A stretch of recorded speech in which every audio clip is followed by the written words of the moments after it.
Good evening, students. Today we are going to discuss Hess law of constant heat summation. So before having discussion with this law, आपण enthalpy ही एक term घेतली होती यापूर्वी. Can you explain the definition of enthalpy? The definition of enthalpy is the sum of internal energy of the system and the energy plus PV, where H is the enthalpy, U is the internal energy and P pressure, V volume. Okay, यासोबत आपण एक दुसरी एक term discuss केली होती and that is the thermochemical equation. Thermochemical इक्वेशनबद्दल आपण define करत असताना त्यामध्ये कॉमेंट अशी सांगितली की the thermochemical equation can be added, subtracted, divided. आपण त्यांना ॲड करू शकतो, सबट्रॅक्ट करू शकतो, डिव्हाइड करू शकतो. म्हणजे by definition it is the equation which is balance one. पहिल्यांदा बॅलन्स आहे ते इक्वेशन, त्याच्या ॲड एव्हरी प्रत्येक पदार्थाच्या फिजिकल स्टेट्स त्याच्यामध्ये मेन्शन केलेले असतील, नंबर ऑफ मोल्स असतील and also the change in enthalpies also mentioned in the equation. इक्वेशनच्या राईट हँड साईडला चेंज इन एन्थाल्पी म्हणजे डेल्टा एचची किंमत पण दिलेली असेल. तर हे जे थर्मोकेमिकल इक्वेशन आहे आणि एन्थाल्पी आहे त्याचा बेस घेऊन आता आपण Hess law of constant heat summation हा लॉ डिस्कस करणार आहेत. Basically this law is concern with the enthalpy changes. आता काय आहे exactly? Of a reaction is the same whether the reaction taking place in one or series of steps.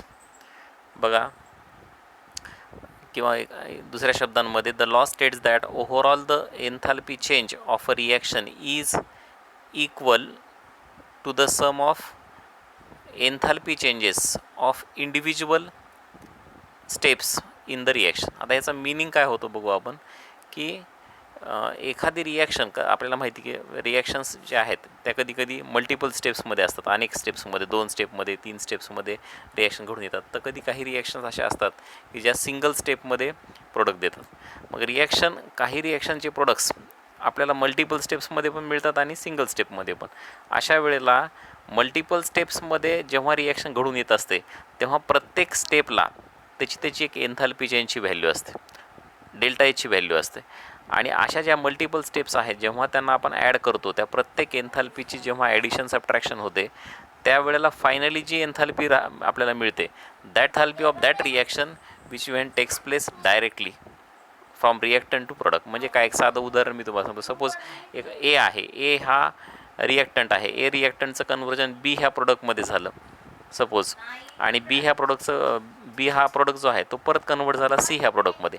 म्हणजे ए to the बी पहिली step झाली, B to the C second step झाली, आणि A to the C ही एक वेगळी reaction आहे. ए to the C काय, तर ए टू द म्हणजे ए ह्या रिॲक्टंटचं डायरेक्टली कन्व्हर्जन सीमध्ये झालं.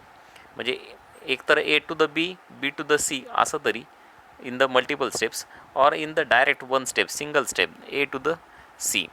मग ह्या दोन्ही केसेसमध्ये प्रोडक्ट तर सेमच आहे. Finally we got the same product. In case of first method, first type A to the B, B finally converts into the C. In the second type, A is directly going to be converted into the C.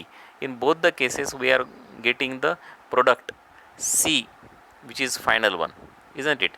आता ह्या दोन्ही केसेसमध्ये पहिल्या केसमध्ये जर आपण पाहिलं त्या 2 स्टेप ज्या असतील त्या 2 स्टेपच्या एन्थाल्पी, सपोज आपण असं म्हणलं की पहिल्या स्टेपची एन्थाल्पी H1 आहे आणि दुसऱ्या स्टेपमध्ये होणाऱ्या एन्थाल्पीमधला चेंज हा H2 आहे, किंवा त्याला आपण डेल्टानं पण इंडिकेट करू शकतो, डेल्टा H1 आणि डेल्टा H2.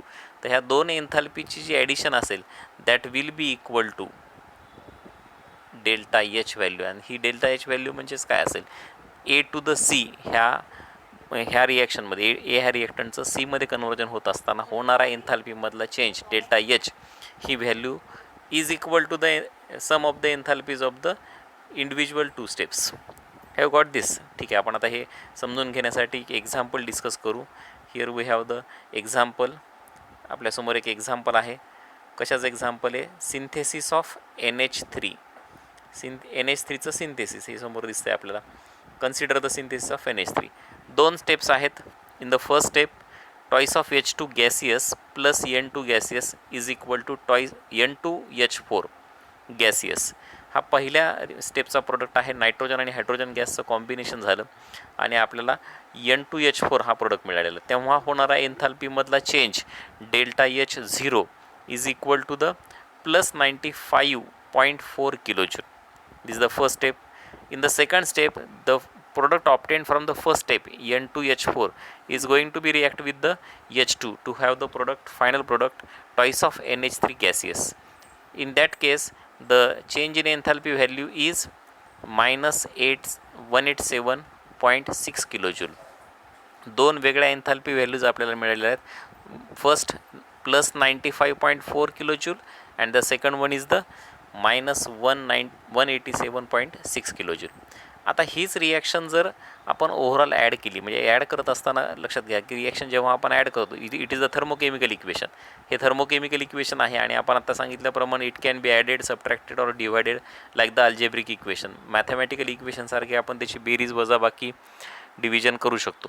आता बघा इथं ज्या कॉमन टर्म्स आहेत त्या कॅन्सल होतील. दिस N2H4 आणि N2H4 या दोन कॉमन टर्म्स आहेत, दोन अपोजिट साईडला आहेत, त्या कॅन्सल होतील. राहिलेले पूर्ण पार्ट जो आहे तो आपण खाली लिहिलेला आहे. काय काय शिल्लक राहिले, ट्वाईस ऑफ H2 आणि हा H2, थ्राईस ऑफ H2 हे या ठिकाणी या दोघांची ॲडिशन झालेली आहे.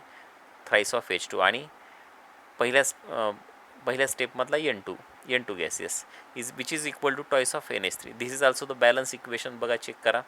थ्राईस ऑफ H2 म्हणजे 6 हायड्रोजन ॲटम्स आहेत to the left hand side. Right hand साईडला सुद्धा 3 2 6, इथं पण 6च आहेत. नायट्रोजन 2 आहेत, इथं पण 2 आहेत, म्हणजे इक्वेशन इज बॅलन्स. आणि होणाऱ्या एन्थाल्पीमधला चेंज किती आहे, मायनस 92.2 किलोजूल. जर आपण ह्या वरच्या दोन व्हॅल्यूज पाहिल्या, ह्या दोन व्हॅल्यूची सबट्रॅक्शन आहे, कारण हे मायनस 187.6 आहे आणि हे अपोजिट साईन प्लसमध्ये 95.4 आहे, म्हणजे सबट्रॅक्शन होईल. तर त्यांचं जे कॅल्क्युलेशन आहे that is equal to the minus 92.2 kilojoule. की जर एखादी रिॲक्शन सिंगल स्टेपमध्ये झाली तर त्याच्यामध्ये होणारा एन्थाल्पीमधला चेंज आणि तीच रिॲक्शन जर मल्टिपल स्टेपमध्ये, सिरीज ऑफ स्टेप्समध्ये झाली तर होणारा एन्थाल्पीमधला चेंज हा नेहमी सारखाच असतो. दिस is the exactly law which is non as the Hess law of constant heat summation. I shall repeat again. मी परत तो लॉ वाचतो. Overall the enthalpy change for a reaction is equal to the sum of enthalpy changes of individual steps in the reaction. म्हणजे मधल्या individual स्टेप्समध्ये होणारा एन्थाल्पीमधला change आणि overall रिॲक्शनमध्ये होणारा change हा नेहमी सारखा असतो. And that is proved from this given example. ह्या समोरच्या एक्झाम्पलवरून ते प्रूव्ह होतं. So this is the Hess law. आता हेस लॉचं काय ॲप्लिकेशन आहे, कशासाठी वापरला जातो हेस लॉ, काय त्याचा फायदा आहे, बेनिफिट आहेत, ॲप्लिकेशन्स आहेत, may be asked for the 2 marks.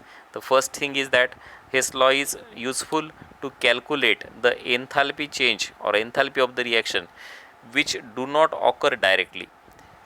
समजा आपल्याला 2 इंडिव्हिज्युअल स्टेप दिलेले असतील तर त्याच्यापासून ओव्हरऑल रिॲक्शनची किती एन्थाल्पी चेंज असेल ती आपण डायरेक्टली काढू शकतो bye adding the 2 individual reaction. जसं की इथं आपण केलं आहे. पहिली आणि दुसऱ्या 2 रिॲक्शनची जर आपण ॲडिशन केली तर आपल्याला फायनली थर्ड रिॲक्शन म्हणजे ओव्हरऑल रिॲक्शनचे एन्थाल्पी चेंजची व्हॅल्यू काढता येऊ शकते.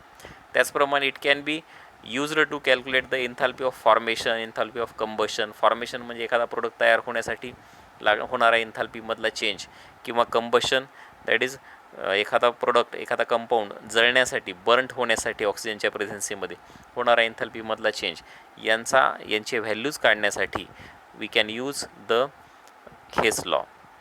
इथे ॲप्लिकेशनमध्ये आपण वाचू the Hess law. What is the application? The Hess law has been useful to calculate the enthalpy change for the reaction with their enthalpies being not known experimentally. म्हणजे प्रयोगाद्वारे एखाद्या एन्थाल्पी चेंजची व्हॅल्यू आपल्याला माहीत नसेल, नुसत्या थेरॉटिकल आपल्याला multiple steps, समजा आपल्याला 2 स्टेप्स, 2 इंडिव्हिज्युअल स्टेपच्या एन्थाल्पीज माहीत असतील तर आपण directly finally practically A to the C conversion न करता त्याच्यामधला एन्थाल्पी चेंज आपण नक्कीच काढू शकतो by using the Hess law. This is the benefit of the Hess law or the application of the Hess law. This concept is very important, number of times asked in the examination, so you must remember this concept. हा महत्त्वाचा concept आहे. Note down the notes and also try to understand the term and understand, try to study the terms, repeat it again, revise, read and remember. Thank you.